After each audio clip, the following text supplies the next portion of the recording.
What's going on, guys? ShadowNinja here, and today let's talk about that Dev Livestream from Bungie regarding Into the Light and what we should expect with this free content update. Now, for one, this livestream was fully focusing in on the new activity, giving us some details. Now, I don't think the livestream needs to be 30-something minutes to kind of fully understand what the activity is and break it down, but in that 30 minutes time, we were watching live gameplay, and that live gameplay was very reassuring, and I want more of these. Now, there were these in the past, but they stopped. Part of the reason they stopped was because the community being complete assholes. Sorry, it's the truth. And they stopped them, and they opted for more, I guess you could say, polished, edited showcases. I think those are fine, but I want more of these, and I appreciate when Bungie does more of these. So for one, this live stream, thank you, Bungie. This is the type of stuff I love to see. And please give us more of this. I know we have 2 more live streams after this. Each same day, same time, yada, yada, yada. But yeah, this one focuses on the activity. And this activity is called Onslaught, a wave defense activity. Now, for one, this is nothing new in gaming. You're on a defensive side of the map. You're pinned in a corner. You're completing these waves. You get currency when you complete these waves. And you can spend these currency on different things on the map, like turrets, tripwires, Shax's bots, whatever it may be. You can spend money. Nothing new there, something simple, but it is new to the franchise of Destiny, and I do think this is an activity that has been long overdue. This is something I have wanted for a while, some horde-based activity, and it seems like we're finally getting it. Now, since this is a wave-based activity, how does it operate? Well, they said that they took a lot of inspiration from the coil and deep dives, and one thing that was really prominent there was an escalating difficulty variable. So when you first start off in the Onslaught activity, you're at wave 1. This is going to be the easiest it gets. As you progress through waves, it gets crazier and crazier and crazier. There's even the factor of variables getting thrown at you, like demolitionists is what they called it. So giant captains or tormentors in this case, maybe even giant fallen brigs, whatever it may be. There were variables that were making the activity challenging. And since this is a defensive activity, the main goal is to protect one sole device, and that is called the ADU. So yes, you can linger off, but you're leaving the ADU exposed, and that is the main thing you need to defend. We'll get into the narrative of this activity a little bit because they did give us some stuff, and I did appreciate that. But overall, you're going to be in a little corner, and you're going to get a lot of shit thrown at you. May sound boring, but something like this in Destiny is long overdue, and it looks really, really fun. Now, one thing that is awesome is that at the end of these sets, so every 10 waves, you will be having a boss wave. So you'll be taking the defense, going on attack for a moment, jumping into the pyramid ship, and taking on a random boss in some degree.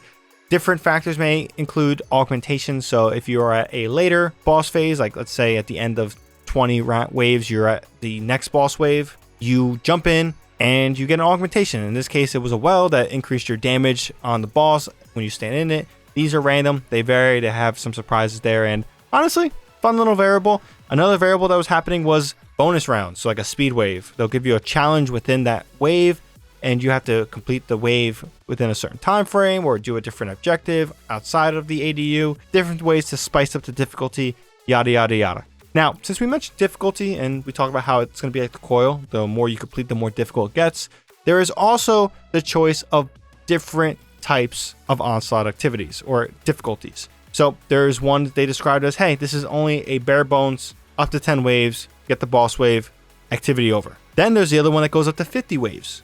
Now, if you die at some point when the darkness starts to latch on, then yes, you will wipe and you might not get to 50 waves, but there is going to be a 50 wave normal mode. And on top of that, there's going to be a legendary 50 wave. Now, throughout these activities, on the normal one at least, we saw tormentors, like I said, champions, all that cool stuff, and those will progressively get more difficult depending on your difficulty and depending on what wave you're at.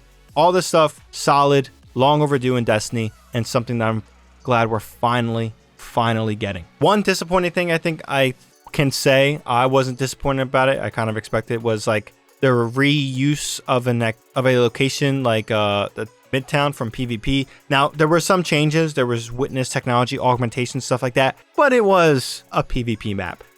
This isn't just the only map. They said that there are other ones. This one was Midtown. I'm sure that we can be visiting other planets, potentially maybe vaulted planets. Who knows? I would hope so. But this leads into the story of the activity. So right now, the witness, I'm going to say this before I continue. I wish this was happening throughout the seasonal narrative. I think that this is kind of a makeup type of narrative right now. We got the witness and his forces having a firm grip around the soul system. And the main goal of this firm grip is to ensure that we cannot stop the witness from enacting the final shape. This is obviously a problem. So how do we address that problem? Well, we fight back.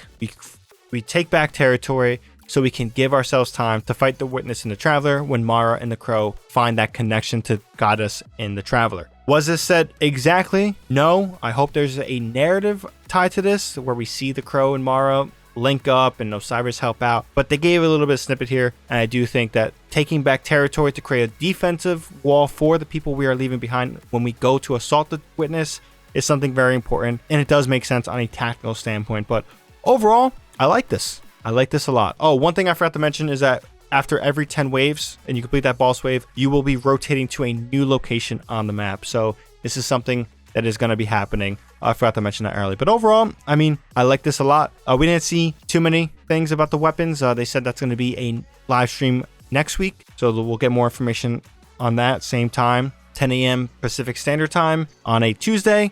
But yeah, I mean, I liked it. I liked it a lot. This is something I was very much had low expectations for, but they did a good job. So curious to hear what you guys think. I know some people may be a little bit more hostile on this. That's just the state we're at until we get an expansion or until the game whatever. I don't know. I'm excited. It looks fun, and I hope you guys too. But again, leave your thoughts down below. Everyone feels differently about everything, especially in video games. So with that being said, if you guys enjoyed this video and found this video informative, be sure to drop this video a like. Helps out the video a ton. And for more content like this, whether it's Destiny 2, Rainbow Six Siege, Call of Duty, or Helldivers 2, be sure to hit that subscribe button and bell to be notified when I do drop that content. But besides that, hope you guys have a good one. That's all I gotta say on this one. ShadowNinja here, and I'm out.